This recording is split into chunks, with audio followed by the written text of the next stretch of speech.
Sa gitna ng inspeksyon, makikita ang isang tauhan na may sinasalok sa gutter ng kusina. Pitchel-pitchel pala ng sebo ang isinasali niya sa drum na halos mapuno na. Mabaho yung drainage po. Sobrang ano po yan, unhealthy. Ang liquid waste po, dadaloy po yan sa ating septic tanks, papunta po sa ground po. Sebo overload nga talaga. Hindi, ano po yan. Dito lang po yan, di po lumalabas yan. Hindi po Kuya. lumalabas yan. Ang water po, abang po ganyan, naghahanap po yan kung saan po dadaloy. Ay, hindi po. May septic tank po kami. Ayun Asan po po? yung septic tank po. Ang grease trap po nyo. Hanggang din po. Grease trap? Oh, yun. Hindi nyo nga po alam, di ba po? Yung mga mantika, sir. Hindi po. Bale, Ano po yun? ang grease trap po, yung... para hindi masama sa drainage yung mantika, si grease trap po ang mismong nagsiseparate. po namin. Sa patuloy na pag-inspeksyon ng mga sanitary officers sa loob ng inireklamong paresan, halos kumulo na sa galit ang ilang residente sa nararanasan nilang perwisyo sa kanilang lugar. Malinis na po yan. Punong-puno po yan pagka hindi sila naglinis. Puro sebo po yan. Lalo yan, pag umulan, umapaw. Ano po baksa sa... Kasi yung butas yung ano lang naman, yung maliit. Maya-maya pa, dumating na ang nagpakilalang may-ari ng paresan. Sir, meron kaming MO. Ito yung vision order namin. So sir, or reklamo po yun. May complaint po yun. Giit niya, Hindi kasi ang complaint noon, simula nung nagpagawa ako ng septic tank, matagal na kasi yan. Bago ko inoperate ng septic tank. Kung lang makikita nyo nang wala pong lumalabas na waste dyan. Kaso lang, pumasok kami kanina sa red sa loob. Kasi time kasi nang paglilinis, sir. natuklasan ding walang kaukulang permit ang kanyang paresan. Pwede makita yung business card. Ano pa lang yun, mama? Barangay permit pa lang. Wala na. So yung, ilan po yung empleyado? Mga ano yun, ma'am? 24? Ang mga food handler o empleyado ng kanilang paresan, wala rin daw health permits at walang suot na personal protective equipment o PPE habang nagluluto. Yung health, ma'am, nilalakad na rin namin. So wala pa.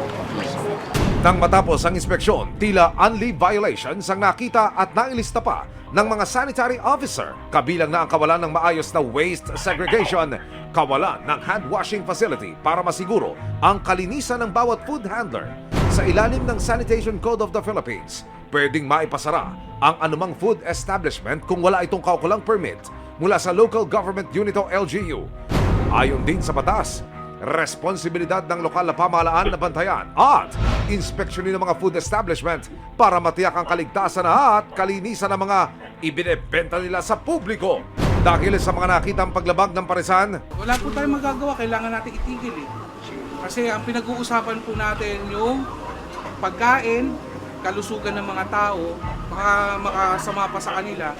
may isang buwan na po ang nakalilipas mula ng bisitahin at inspeksyonin nito ng Quezon City LGU kasama ang team ng Resibo. Muli po natin itong binalikan ngayon. At ang nakikita ko ho, sarado na yung mismong commissary. Meron ng tarpaulin na ang wikay for renovation. Ang binabanggit, yun hong mismong commissary ay lumipat na sa bagong lokasyon nito.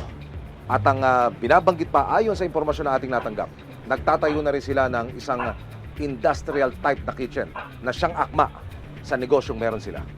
Eto na po ngayon, sir, ipapakita ko na po sa inyo. Ito sir, yung tinatawag na... Stock room, storage po. Yan, para po sa mga frozen po. Nandito na po sila lahat ilalagay. Preparing table po. Dito po lahat ipiprepared ang lahat ng lulutuin. Kahit sino man yung pumasok po dito kung sakali at makita nila na maayos na, malinis na, binago na. Natuto po kami na tama naman po talaga po na dapat iayos. Next week, makikita nyo na po yung buong buo. Nangako naman ng lokal na pamahalaan ng Quezon City na patuloy nilang babantayan ang lahat ng mga food establishment. Kasabay ng paghahanap buhay tulad ng paresan na ito sa Quezon City, may mga responsibilidad na kailangang gampanan para masigurong ligtas ang customers at masigurong hindi makapeperwisyo ang kanilang operasyon sa ibang mga tao. May mga nakatalagang patakaran ng bawat lokal na pamahalaan na kailangang sundin at tuparin sa ngalan ng kaayusan at kalusugan. Maraming salamat sa panonood, mga kapuso. para masundan ang mga reklamong nasolusyonan ng resibo. Mag-subscribe lamang sa GMA Public Affairs YouTube channel. Paano kung ang mainit-init, katakam-takam at makatulo laway na pares, ang mantikang ginagamit ay ni-recycle na pala ng ilang beses? Yummy pa kaya yan? Sa isang eksklusibong video sa Viral Paresan, nakunan din naming tinatabo na ang pinaggamitang sebo na naging singlapot na ng basang semento. Aba, may construction ba dyan? Tight ba ang budget nyo pero hanap nyo'y anli sabaw, anli taba at putok-patok na laman? Samahan pa ng Anli Rice. Don't worry, dahil sa kalagang 100 pesos, tiyak na bubusugin kayo ng mga nagsulputang paresan. Pero, paano kung ang comfort food na bubusog sana sa inyo? Anli gamit din ng recycled na mantika.